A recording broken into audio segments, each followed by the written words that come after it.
Unconscious है, तो उस कंडीशन में जब हम किसी मशीन के थ्रू ऑक्सीजन प्रोवाइड करते हैं तो उसे कहते हैं मैकेनिकल वेंटिलेशन मशीन। तो अब हम देखेंगे कि इसका जो गोल या पर्पज है वो होता क्या है। तो वेंटिलेटर मशीन का जो मेन गोल है वो लंग्स को सपोर्ट करना है। जब वेंटिलेटर सपोर्ट करना है, ये लंग्स के साथ साथ पूरे रेस्पिरेटरी सिस्टम को भी सपोर्ट करता है और जो हमारी एसेंशियल ऑक्सीजन है उसको मेंटेन करके रखता है और हार्मफुल कार्बन डाइऑक्साइड को रिमूव करता है। जो वेंटिलेटर मशीन है वो operating room, critical care units और इमरजेंसी रूम में यूज़ करा जाता है। और जब कोई सर्जन पेशेंट को एनेस्थीसिया देता है तो उस टाइम टेम्पररी सपोर्ट करने के लिए भी हम वेंटिलेटर मशीन का यूज़ करते हैं, क्योंकि उस टाइम में जो हमारी पूरी बॉडी है, मतलब पूरी बॉडी है वो नम हो जाती है, लेकिन हमें होल बॉडी में ऑक्सीजन प्रोवाइड करवाने के लिए वेंटिलेटर मशीन की ज़रूरत होती है। अब हम इसके कुछ पैरामीटर्स देखते हैं। वैसे इसके पैरामीटर 2 टाइप के होते हैं। पहला आता है पल्मोनरी फंक्शन स्टडी। इसमें हम लंग्स कैसे फंक्शन करता है उसकी स्टडी करते हैं, जिसमें सबसे पहले आता है रेस्पिरेटरी रेट। रेस्पिरेटरी रेट जो होता है, रेस्पिरेटरी रेट में हम देखते हैं कि हमें जो वेंटिलेशन इंडिकेट हमें लेस देन 35 पे करना होता है, जिसकी नॉर्मल रेंज होती है 15 to 20 होती है। फिर दूसरा आता है टाइडल वॉल्यूम। टाइडल वॉल्यूम में हमें वेंटिलेटर जो इंडिकेट करना होता है वो मोर देन 5 करना होता है, जिसकी नॉर्मल रेंज होती है 5 to 7 ml पर kg। फिर आता है वाइटल कैपेसिटी। वाइटल कैपेसिटी हमें मोर देन 15 इंडिकेट करना होता है और जिसकी नॉर्मल रेंज होती है 15 to 20 ml पर kg। फिर दूसरा आता है आर्टीरियल ब्लड गैसेस, जिसमें पार्शियल प्रेशर ऑक्सीजन हमें मोर देन 50 इंडिकेट करना पड़ता है, जिसकी नॉर्मल रेंज होती है 60 to 70। और partial pressure of carbon dioxide, जिसमें हमें वेंटिलेटर को इंडिकेट मोर देन 70 करना पड़ता है, जिसकी नॉर्मल रेंज होती है 70 to 100 mmHg। कॉन्ट्राइंडिकेशन और कॉम्प्लिकेशन। फर्स्ट आता है कि इंडिकेशन की इसका यूज़ कब किया जाता है। मैकेनिकल वेंटिलेशन का यूज़ तब किया जाता है जब किसी पेशेंट को सीवियर रेस्पिरेटरी फेलियर हो जाता है, यानी कि जो उसका ब्रीथिंग सिस्टम है वो अच्छे से काम नहीं कर पाता है। इसका जो मेन एम होता है वो O2 और CO2 को मेंटेन करना होता है और मशीन के थ्रू लंग्स में O2 को सप्लाई करता है और CO2 को बाहर निकालता है। यह न्यूरोलॉजिकल प्रॉब्लम्स में भी इस वेंटिलेटर का यूज़ किया जाता है। अब आता है कि कौन सी डिजीज़ में इसका यूज़ किया जाता है। फर्स्ट आता है कि रेस्पिरेटरी फेलियर में जब पेशेंट खुद से O2 को नहीं ले पाता है तो वेंटिलेटर से इसकी O2 को फुलफिल किया जाता है।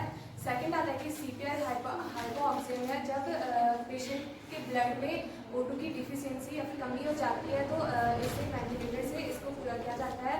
उसके बाद आता है हाइपरकैपेनिया, जब पेशेंट की ब्लड में CO2 की मात्रा इंक्रीज हो जाती है तब इसमें वेंटिलेटर का यूज़ किया जाता है। उसके बाद आता है एयरवे प्रोटेक्शन। जब पेशेंट का एयरवे सेफ ना हो तो उसे सेफ करने के लिए उसे वेंटिलेशन किया जाता है। उसके बाद आता है न्यूरोमस्कुलर डिजीज़। ये तब होता है जब पेशेंट की मसल्स या फिर नर्व्स वीक हो जाती हैं, जिससे कि जो पेशेंट है वो खुद से O2 नहीं ले पाता है, तो इसमें वेंटिलेटर से उसे O2 को प्रोवाइड किया जाता है। इसके बाद आता है इसके कॉन्ट्राइंडिकेशन। इसमें क्या होता है कि जब पेशेंट किसी टर्मिनल स्टेज या फिर इलनेस का शिकार हो गया हो, जिससे कि जो वेंटिलेटर है उससे उसकी क्वालिटी फुलफिल ना हो तो उसमें उसे वेंटिलेटर का यूज़ नहीं करना चाहिए। सेकंड आता है कि अगर किसी पेशेंट का ब्रेन डैमेज इतना सीवियर हो गया हो कि वेंटिलेटर से उसका ट्रीटमेंट ना हो तो उसमें वेंटिलेटर का यूज़ नहीं किया जाता है। थर्ड आता है कि अगर जो पेशेंट है उसका जो लंग्स है वो कोलैप्स हो गया हो और उसका प्रॉपर ट्रीटमेंट ना हुआ हो तो उसमें भी उसका यूज़ नहीं किया जा सकता है। या फिर अगर पेशेंट का रेस्पिरेटरी सिस्टम इतना डैमेज हो गया है कि उसे ट्रीट ना किया जाए तो उसमें भी वेंटिलेटर का यूज़ नहीं किया जाता है। या फिर जो पेशेंट पेशेंट या फिर इसके लीगल गार्जियन होते हैं जो वेंटिलेटर की परमिशन ना दे तो उसमें भी वेंटिलेटर का यूज़ नहीं किया जा सकता है। इसके बाद आता है इसके कॉम्प्लिकेशन क्या क्या हो सकते हैं उससे।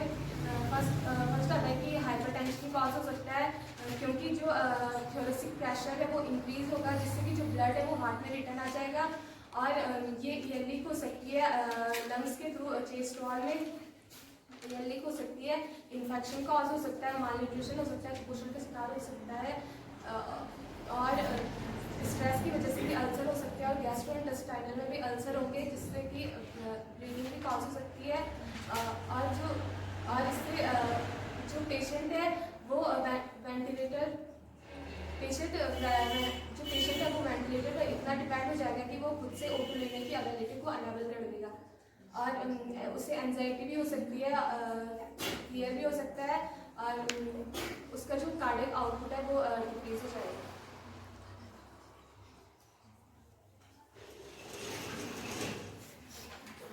तो मैं आपको वेंटिलेशन के मोड के बारे में बताऊंगी। तो वेंटिलेशन के मोड होते हैं वो 3 टाइप के होते हैं। जो पहला मोड है प्रेशर, सेकंड वेंटिलेशन जो इसमें फास्ट इसमें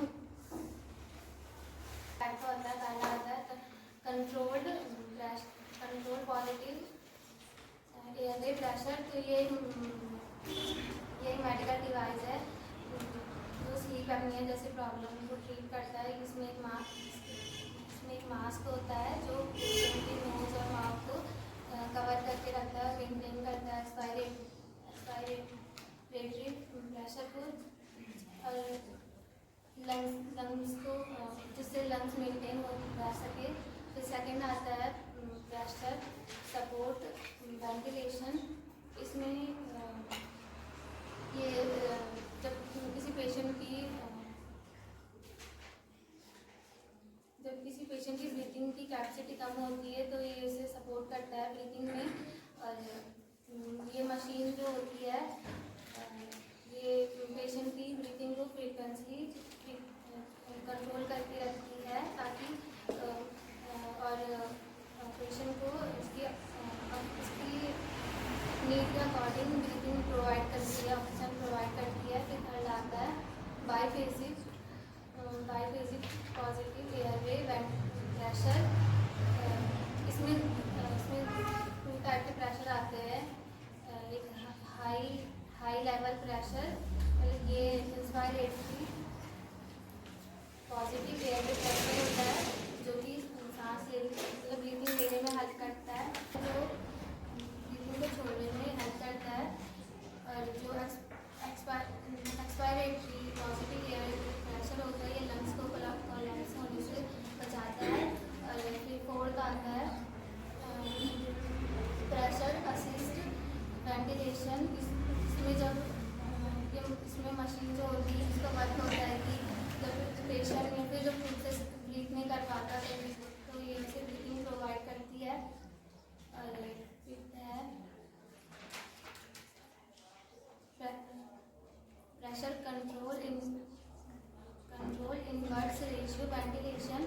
ये रेस्पिरेटरी डिस्ट्रेस को ट्रीट करती है।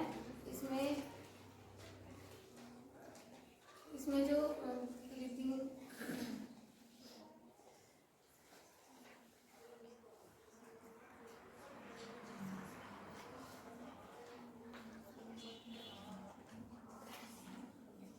मतलब इसमें ऐसा होता है कि जो ब्रीथिंग के लिए टाइम होता है वो ज़्यादा होता है। और इसके बाद आता है नर्सेज रिस्पॉन्सिबिलिटी। जो नर्सेज की रिस्पॉन्सिबिलिटी होती है वो इसमें की जो मशीन होती है उसको मॉनिटर करना, जो मशीन की सेटिंग्स होती है उन्हें सही उसे देखते रहना, सही करना और पेशेंट को ऑब्जर्व करना, डॉक्यूमेंटेशन करना।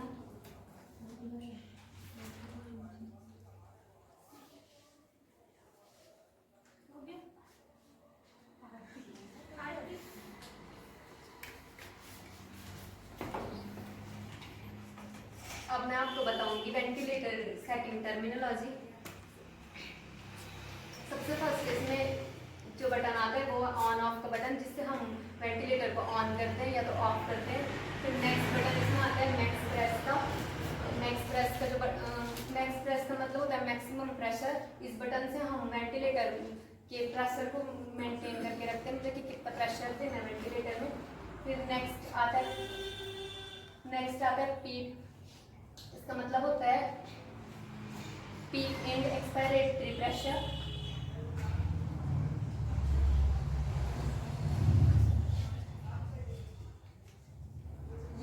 ये जो वेंटिलेटर जो जिस प्रेशर को एक्सपायरेटरी करता है उस प्रेशर को मेंटेन करता है। फिर नेक्स्ट आता है फ्लो बटन। जो फ्लो बटन होता है वो वेंटिलेटर के फ्लो को कंट्रोल करता है। फिर नेक्स्ट इसमें आता है असिस्ट कंट्रोल का बटन। असिस्ट कंट्रोल जो बटन होता है वो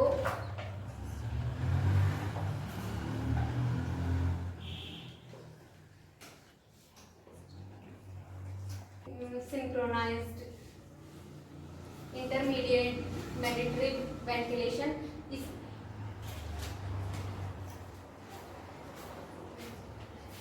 इसमें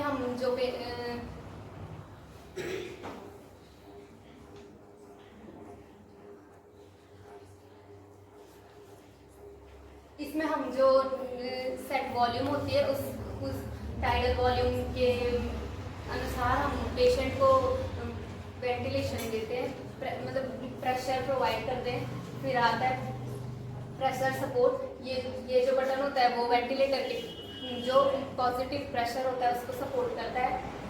फिर नेक्स्ट इसमें आते हैं इंस्पायरेटरी लिम्ब और एक्सपायरेटरी लिम्ब। जो इंस्पायरेटरी लिम्ब होता है इससे हम जो O2 होती है, मतलब ऑक्सीजन इसमें इस पाइप से ऑक्सीजन पास आउट होती है, और जो एक्सपायरेटरी लिम्ब होता है उससे हमारी कार्बन डाइऑक्साइड पास आउट होती है।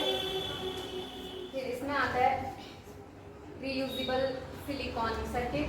इस सिलिकॉन सर्किट में हमारी जो इंस्पायरेटरी और एक्सपायरेटरी और एयर में प्रेशर के जो लिंक्स होते हैं वो अटैच होते हैं। फिर नेक्स्ट इसमें आता है ह्यूमिडिफायर। इसमें ये ह्यूमिडिफायर का वर्क होता है कि जो वेंटिलेटर में वाटर को वेपराइज करने का काम करता है 37 डिग्री सेल्सियस पर। नेक्स्ट इसमें आता है रियूजेबल ब्रीथिंग मास्क। ये हम पेशेंट को तब प्रोवाइड करते हैं जब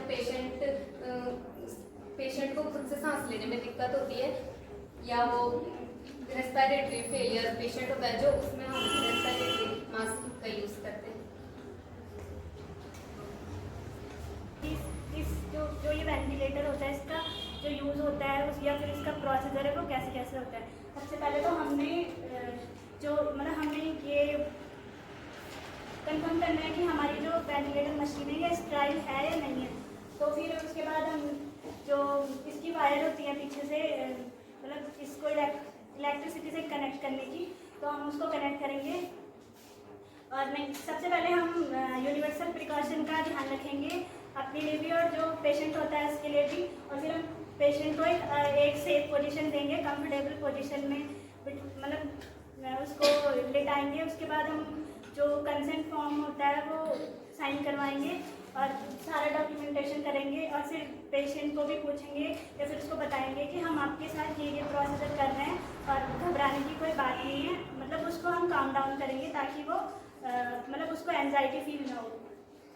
तो सबसे पहले हमने जो इसकी वायर होती है इलेक्ट्रिसिटी से कनेक्ट करने की, तो हमने उसको कनेक्ट करना है।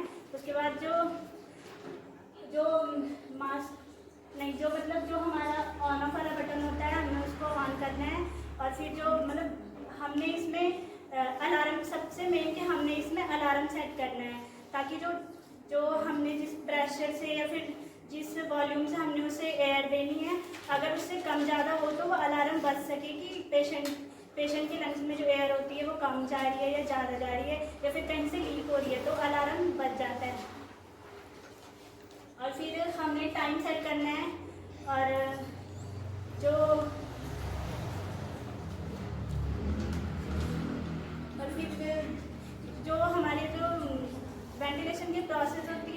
टाइप की होती है। एक होती है कि जो मास्क के थ्रू हम पेशेंट को वेंटिलेशन देते हैं, एक होती है एंडोट्रेकियल ट्यूब के थ्रू हम उसको वेंटिलेशन देते हैं, जो डायरेक्ट लंग्स में ट्यूब को इंसर्ट करके हम जो पेशेंट होता है उसको एयर प्रोवाइड करते हैं।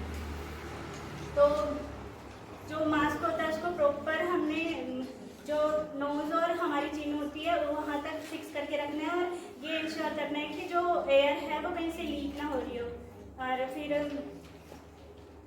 हमने जो मतलब जो ह्यूमिडिफायर है इसको प्रॉपर चेक करना है कि यहाँ पर जो एयर है वो जो मतलब वेपर है वो जो मतलब वाटर है उसका वेपराइजेशन ठीक से हो रहा है या नहीं हो रहा है। और डॉक्टर के प्रिस्क्रिप्शन या फिर जो डॉक्टर से हमने रिकमेंडेशन ली है कि हमने इसको कितना वॉल्यूम देना है या कितना प्रेशर देना है, उसके थ्रू हमको मशीन को सेट करना है और पेशेंट को हमने वेंटिलेशन देना है। और देन जब हमारी वेंटिलेशन की प्रोसेस खत्म हो जाती है तो फिर हमने जो वेंटिलेटर होता है उसको दोबारा से हमने स्टेराइल करना है और जो हमारा मास्क होता है उसको रिमूव करके और फिर हमने जो इलेक्ट्रिकल बटन है मशीन का उसको ऑफ करके और मशीन को एक सेफ जगह पे स्टोर करके रख देना है।